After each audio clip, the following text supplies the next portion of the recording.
کہ صحابہ ہماری طرح ہر سنی سنائی بات کو آگے پیش کرنے والے نہ تھے، بلکہ اپنی باتوں کو بیان کرنے میں نہایت محتاط ہوا کرتے تھے۔ اور اس کا بہترین اگزامپل حضرت سیدنا ابوبکر صدیق۔ ابوبکر سے زیادہ نبی کے ساتھ کون رہا، اور ان سے زیادہ نبی کا چہیتا، نبی کا فیض یافتہ، نبی کے رنگ میں رنگا ہوا، ان سے زیادہ کون، جن کی صحابیت کو اللہ رب العزت نے قرآن پاک میں صاحب کہہ کے بیان کیا، ایسا اکلوتا صحابی، اور جو رسول اللہ کے یار غار یا دکھ سکھ کے ساتھی ہی نہیں بلکہ یار مزار بھی ہیں، یعنی قیامت تک کے ساتھی، دنیا میں بھی ساتھی، بعد وفات بھی ساتھی، لیکن روایات بیان کرنے میں اتنے محتاط، نبی کی باتیں آگے منتقل کرنے میں اتنے محتاط کہ گنتی کی روایات ان سے منقول ہیں۔ اور ریزن یہ کہ کہیں ایسا نہ ہو کہ حضور کی زبان سے کوئی اور لفظ نکلا ہو اور ہماری زبان سے اس کا مفہوم ادا ہو جائے، ایگزیکٹ وہ لفظ نہ نکلے۔ یہ احتیاط ہوتا تھا صحابہ کا۔ یہی وجہ ہے کہ صحابہ کرام جب حدیثیں بیان کرتے ہیں تو کئی مرتبہ ہمیں نکلے گا او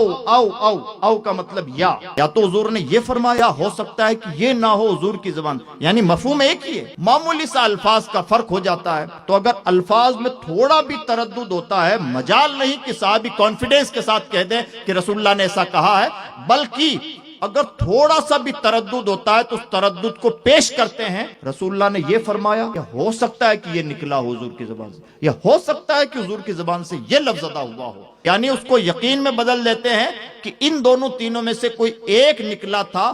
ذرا سا تردد ہوتا ہے، ہاں 100% کانفیڈنس ہوتا ہے کہ ایگزیکٹ یہی الفاظ رسول اللہ کے تھے، تبھی رسول اللہ کی طرف نسبت کرتے ہیں۔ اور اس سے ہم سب کو بھی عبرت و نصیحت حاصل کرنا چاہیے۔ حدیث کے نام پر جرات کے ساتھ باتیں نہیں بیان کرنی چاہیے، ضمناً ہماری اپنی اصلاح کی بھی باتیں ہو جائیں۔ مان لیجئے حضور نے صحابی سے فرمایا مانگو، کیا مانگتے ہو؟ تو اب تشریح میں ہم چلے جاتے ہیں۔ حضور نے صحابی سے فرمایا جنت چاہیے، یہ چاہیے، یہ چاہیے، یہ چاہیے۔ حضور نے نہیں فرمایا، آپ فرما رہے ہیں۔ حضور نے تو اتنا ہی فرمایا کیا چاہیے۔ حضور کے نام پر منسوب کر کے یہ مت کہیے کہ حضور نے یہ اتنی چیزوں کی گنتی گنائی اور حضور نے مادیت کا اس طرح سے تذکرہ کیا۔ حضور نے تو صرف اتنا سا کہا تھا کہ کیا چاہیے۔ ہاں اس کو ایکسپلین کرنا ہو تو ایکسپلینیشن ٹھیک ہے، لیکن حضور کی طرف منسوب ہو کے یہ باتیں نہیں ہونی چاہیے۔ یہ صحابہ کے احتیاط ہمیں بتاتا ہے۔ فرمایا گیا جو میری طرف کوئی جھوٹی بات منسوب کرے اپنا ٹھکانہ جہنم میں بنا لے۔ اس لیے حدیثوں کے بیان میں بھی بہت احتیاط چاہیے۔